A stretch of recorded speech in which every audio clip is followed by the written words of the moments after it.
இந்த ஐபிஎல்ல ரெண்டே டீமுக்கு தான் போட்டியே. ஒன்று பஞ்சாப் கிங்ஸ், இன்னொன்று ஆர்சிபி அப்படின்னு இருக்கிற இந்த காலகட்டத்தில் ஆர்சிபி நான் வேறு சொல்லிட்டோம். அதுக்கேற்ற மாதிரி ஆர்சிபி விளாண்டுருக்குறாங்க. இப்போது ஆர்சிபி இப்படி விளாண்டுருக்காங்களா? டெல்லி கேபிட்டல்ஸ் இந்த இந்த இந்த ஐபிஎல் சீசனுக்கு முன்னாடி அவங்க தான்ப்பா சாம்பியன் ஆகிறது வாய்ப்பு இருக்குது, ஆச்சரியப்பட வேணாம், அப்படி ஒரு டீம் வச்சுருக்காங்கன்னு நம்ம சொல்லிகிட்டு இருந்தோம். ஆனால் எப்போ ஜிடி கிட்ட அந்த ஒரு ரன் வித்தியாசத்தில் தோத்தாங்களோ அங்கேருந்து பிடிச்சதுப்பா 7 நாட்டு சனி அப்படிங்கிற மாதிரி அவங்க அதுக்கப்புறம் ஜெயிக்கிறதுக்கு கொஞ்சம் கஷ்டமும் படுறாங்க, ஜெயிக்கிறாங்க, அப்புறம் திரும்ப கஷ்டப்படுறாங்க. இப்போ பஞ்சாப் கிங்ஸ்க்கு அகேன்ஸ்டாக 264 அடித்து தோற்றுருக்குறாங்க. அவ்வளோ பெரிய ஸ்கோர் அடித்து தோக்குறாங்க. இப்போ அடுத்தது அவங்களுக்கு 2 3 நாள் மேட்ச்சு அப்படிங்கும்போது அவங்களோட மனநிலையை யோசித்து பார்க்கும்போது தான் எனக்கு சங்கடமாக இருக்குது. இதுபோக இங்கிடி அவர் அடி விழுந்துருக்குது, யார் உள்ளே வருவா அப்படிங்கிற கேள்வி. துஷ்மந்த் சமீரா, கேல் ஜேமிசன் ஆப்ஷன்ஸ் இருக்குது. மேலே 10 நிமிஷங்க ஆட மாட்டுறாரு. 10 நிமிஷம் காக்க பதிலாக யாருக்கிட்ட போவாங்க இப்படிங்கிற கேள்வி இருந்துக்கிட்டு இருக்குது. இது போக கீழே பவுலிங்கில் ஏதாவது மாற்றங்கள் இருக்கா, விப்ராஜ் இனிங்கெல்லாம் எடுத்து வந்திருக்கலாமோ அப்படிங்கிற மாதிரி தோணுதா? ஸோ பேசுவோமா? ஆர்சிபிக்கு என்னங்க இந்த மேட்ச்சில் ஏதாவது தோல்வி ஏதாவது பரிசீலிப்பாங்க டெல்லி கேபிட்டல்ஸ்? பார்ப்போம். கோலியோட ஹோம் கிரவுண்டு ஐபிஎல்ல கிடையாது. அவரோட ஹோம் கிரவுண்டு வந்து டெல்லி. இப்போ ஆர்சிபிக்காக அவர் அங்கே போய் ஆட போகிறாரு. ஆனால் கேஎல் ராகுலோட ஹோம் கிரவுண்டு பெங்களூரு. ஆனால் டெல்லிக்காக ஆர்சிபி எதிர்த்து ஆட போகிறாரு. யார் ஜெயிக்க போகிறாங்க அப்படிங்கிறத பொறுத்துருந்து பார்க்கலாம். ஆனால் போன மேட்ச் கேஎல் ராகுலோட அந்த 150 அதுக்காகவே ஜெயிச்சிருக்கலாம் அப்படிங்கிற மாதிரி தோணுதா? என்ன பண்ண முடியும்? சரி, வீடியோக்குள்ள போலாம். ஓவருக்கு 6 பால் தான், ஆனா நோ பால் போட்டா 7 பால். ஓடு ஐபிஎல் பப்பியா? ஜெனியல் லேடிஸ் அண்ட் ஜென்டில்மேன், இந்த கிரிக்கெட் தேர்தல் 2026 ஐபிஎல் 2026 டெல்லி ஃபெரோஷா கோட்ல நடக்கக்கூடிய Delhi Capitals versus Royal Challengers Bengaluru மேட்சோட ப்ரீ அனாலிசிஸ் அண்ட் ரிவ்யூ பார்க்க வந்திருக்கீங்க இந்த ஸ்பெஷல் கிரிக்கெட் ஆனந்தா ஷோவினிலே. 2 விஷயம். ஒன்று, இந்த வீடியோவை எந்த ஊர்லேருந்து பார்த்துக்கிட்டு இருக்கிறீங்க கமெண்ட் பண்ணுங்கள். ஒன்று. இன்னொன்று, ஆர்சிபி ஃபேனாக இருந்தீங்க அப்படின்னா, ஆர்சிபி ஜெயிக்கும் கிரிக்கானந்தா அப்படின்னு உங்களுக்கு நம்பிக்கை இருந்ததுன்னா ரெட் கலர் ஹார்ட் போட்டு வின் அப்படின்னு கமெண்ட் பண்ணுங்கள். இல்லை கிரிக்கானந்தா டெல்லி ஜெயிக்கும் அப்படின்னு நீங்கள் நம்புறீங்கன்னா ப்ளூ கலர் ஹார்ட் போட்டு வின் அப்படின்னு கமெண்ட் பண்ணுங்கள். புரியுதுங்களா? கேஎல் ராகுல் ஃபேன்ஸ் ஒரு பக்கம் இருப்பீங்க, கோலி ஃபேன்ஸ் இருப்பீங்க, கோலி கேஎல் ராகுல் ஃபேன்ஸ் மியூச்சுவலாகவும் இருந்திருப்பீங்க. இன்றைக்கி நீங்கள் செத்திங்கடி அப்படிங்கிற மாதிரி தான் நான் சொல்லுவேன். பார்ப்போம். சரி, ஓகே. அதாவது நான் சொல்கிறேன், இந்த 264 அடிச்சுட்டு தோற்று வந்துருக்குற இந்த மனநிலை அப்படிங்கிறது இதுதான் ஐபிஎல். ஸோ ஐபிஎல் பொறுத்த வரைக்கும் வந்து பார்த்திங்க அப்படின்னா உங்களோட தோல்வியை பற்றி யோசிக்கிறதுக்கு நேரம் இருக்காது, நீங்கள் ஜெயிச்சதுக்கான அந்த செலப்ரேஷன்ஸுக்கான நேரமும் இருக்காது. மூவ் ஆன் ஆகிட்டே இருப்பீங்க. இடையில ஒரு பிரேக் வரும், அந்த ஒரு பிரேக் ஒரு மாதிரி ரெஃப்ரெஷ்மெண்ட் கொடுக்கும். அதுக்கப்புறம் உங்களுக்கு வருசலாக மேட்சஸ் அப்படிங்கிறது வரும். இது ஒரு சுழல் மாதிரி. இந்த சுழலில் வந்து நீங்கள் மாட்டிக்கிட்டு வெளியில் வர்றதுங்கிறது அது நல்ல சுழலாகவும் இருக்கும், கெட்ட சுழலாகவும் இருக்கும். அது ஒருத்தவங்களுக்கு வர சுழல் மாதிரி. சில பேர் நீரூற்று மாதிரி வரும். என்ன செய்ய போகுது அப்படிங்கிறது உங்களுக்கு பார்த்துக்கிட்டு தான் இருக்கீங்க, சொல்ல தேவையில்லை.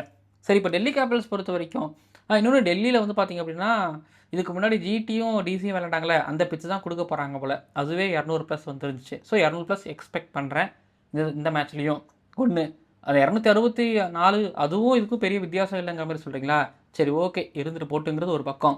இப்போ டிசிக்கு செம்ம அடி இருக்குது. இங்கிடி இல்லைன்னா இப்போ அவங்க தான் சொன்ன மாதிரி இப்போ துஷ்மந்த் சமீராவுக்கு போவாங்க. துஷ்மந்த் சமீரா வந்தால் இப்போ நியூ பாலில் முகேஷ்குமார், அக்யூப் நபி, துஷ்மந்த் சமீரா போடுவாங்கன்னா இதில் அக்யூப் நபி நியூ பால் இல்லாமல், முகேஷ்குமார் நியூ பால் இல்லாமல் பின்னாடி என்ன பிளான்னு தெரில. ஒன்று. அதுக்கப்புறம் மேலே 10 நிமிஷம் எதிர்பார்த்த அளவுக்கு ஆடல. அவர் அது T20யில் செம்மையாக பண்ணிக்கிட்டு இருந்தார். அதனால் அப்படியே ஐபிஎல் தூக்கிட்டு வந்தாங்க. அந்த பர்ஃபார்மன்ஸ் அங்கே வெளியில் வரமாட்டேங்குது. ஒரு 100ஆவதில் ஒரு 50 250 அடிச்சிருக்கலாம்ல, அது மிஸ் பண்ணிட்டாரு தான், அந்த வாய்ப்பை மிஸ் பண்ணிட்டாரு தான் நினைக்கிறேன். ஸோ 10 நிமிஷம் பதிலாக எனக்கு சத்தியமாக ஐடியா இல்லை யார் எடுத்துகிட்டு போகிறாங்கன்னு தெரில. ஏன்னா பெந்தகட் இருந்தார், அப்புறம் அவரையும் ஏதோ ரிலீஸ் பண்ணிட்டாங்க போல். அப்போது அபிஷேக் பொரியல் எடுத்துகிட்டு வருவாங்களா, இல்லை ஷாப் எடுத்துகிட்டு வருவாங்களா?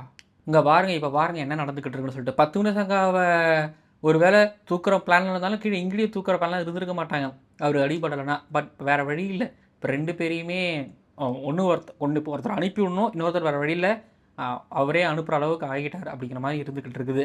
ஸோ இதெல்லாம் அடிகளானா கண்டிப்பாக என்னை பொறுத்த வரைக்கும் அடிகள் தான். But Dushmantha Sameera new ball அது எவ்வளோ எஃபெக்டிவாக இருக்க போகுதுன்னு பொறுத்திருந்து பார்க்கலாம்.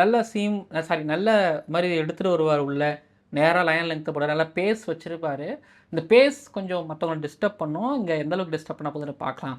இப்போ நீங்கள் ஆர்சிபி எடுத்துக்கிட்டிங்கன்னா நீங்கள் அந்த பேட்டிங்கை எங்கே குறை சொல்லுவீங்க? சால்ட்டு இன்ஜுரியான ரெக்கவரி ஆகலையாம், தினேஷ் கார்த்திக் சொல்லிட்டாரு. பெத்தல் தான் ஸ்டார்ட் பண்ணுவார் கோலி கூட.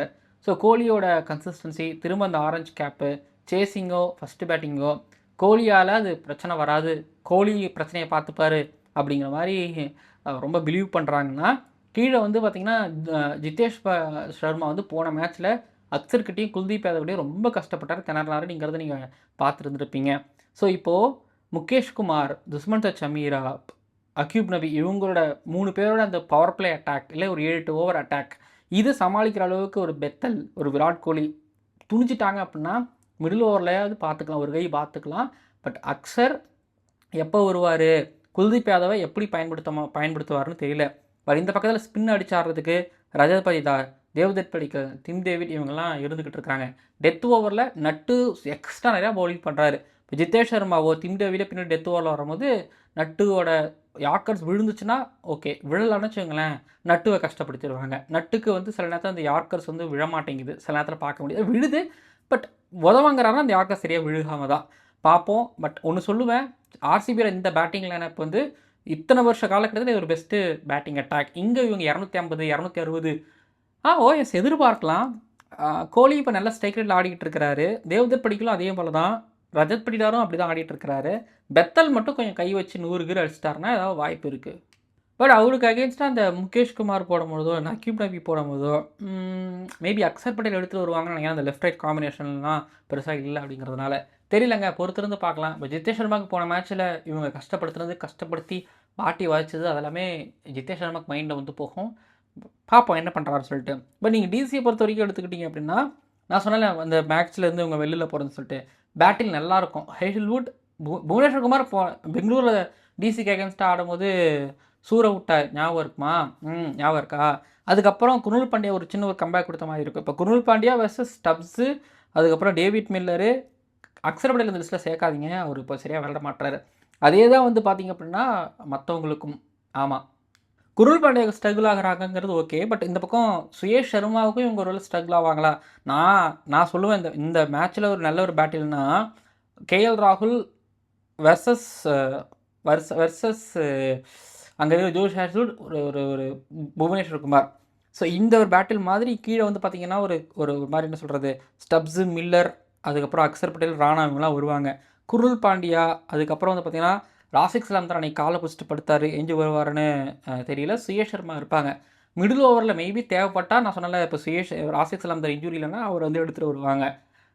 ஸோ எப்படி பார்த்தாலும் லாக் போடுறதுக்கு ஆட்கள் இருக்குது. ஆனால் ஹேசல்வுட்டோட பேஸ் டெல்லியில் எப்படி இருக்க போகுது அப்படிங்கிறது, புவியோட மூமெண்ட் டெல்லியில் எப்படி இருக்க போகுது, இவங்க 2 பேரோட ஓவர்ஸுக்கும் டிசைட் பண்ணுறோம் ஆல்மோஸ்ட் வந்து பார்த்திங்க அப்படின்னா ஆர்சிபி விக்ட்ரி அப்படிங்கிறத. பட் டெல்லி கேபிட்டல்ஸ் அந்தளவுக்கு கான்ஃபிடண்ட்டாக இருக்கிறாங்களா? முன்னே 264 அடித்தாங்க, இதே போல் இப்போ அடிச்சிட முடியுங்கிற நம்பிக்கை அவங்களுக்கு இருக்கா? இப்படின்னு எக்கச்சக்கமான கேள்விகள் இருந்துக்கிட்டு இருக்குது. பார்ப்போங்க. பட் ஆன் பேப்பர் வந்து பார்த்திங்க அப்படின்னா ஆர்சிபி ஸ்ட்ராங்காக தான் இருக்காங்க. டிசி சளைச்சவங்க கிடையாது. ஆனால் டிசி ஒரு மாதிரி நெகட்டிவ் வாராவுக்குள்ளே ஒரு ஷெல்லுக்குள்ளே இருக்காங்கங்கிறதுமே இங்கே பிரச்சனை தான். இன்னொன்று நீங்கள் சில பேருக்கு இங்கே பேட்டில்ஸ் எழுதலாம், பட் சில பேருக்கு இங்கே பேட்டில்ஸ் எழுத முடியாது. கோலிக்கு நீங்கள் அங்கே பேட்டில்ஸ் எழுத முடியாது அப்படின்னு சொல்கிறீங்களா? அதில் எழுதலாம். பட் இந்த மேட்ச்சில் யார் அவருக்கு அகேன்ஸ்டாக அப்படிங்கிறத பார்ப்போம். குல்தீப் யாதவ் எவ்வளோ சீக்கிரம் கொண்டு வர போகிறார். அக்சர் பட்டேல் கேப்டன்ஸில் போன தடவை தப்பு பண்ணார், அதனால தான் தோத்தாங்க அப்படின்னு நான் சொல்லுவேன். சரிங்க, 52% ஆர்சிபி ஜெயிப்பாங்க அப்படின்னு நான் நம்புகிறேன். டெல்லி கேபிட்டல்ஸ் ஜெயிச்சாலும் ஹாப்பி, 48% ஜெயிக்கிறதுக்கான சான்ஸ் இருக்குது. எனக்கு ஜெயிச்சா ரொம்ப ஹாப்பி டெல்லி கேபிட்டல்ஸ். ஏன்னா ஒரு மாதிரி காம்படிட்டிவ்னஸ் அப்போ தான் கிரியேட் ஆகும். பட் ஒன் சைடு தான் போயிட்டுருக்கு, ஆர்சிபி பஞ்சாப் கிங்ஸ்னு ஏதாவது நடக்குதான்னு பார்ப்போம். ஓகேங்களா? சரிங்க, வீடியோ நிறைவடைகிறது, ப்ரிவியூ நிறைவடைகிறது. 265 பார்த்தோம், 210 பார்த்துருக்குறோம், 100 அடிக்கப்பட்டிருக்குது. அதே போல் ஆர்சிபி சைட்லேருந்து யாராவது அடிப்பாங்களா, நடக்குமா பார்ப்போமா? சரிங்க, பார்ப்போம், எதிர்பார்ப்போடு இருங்க.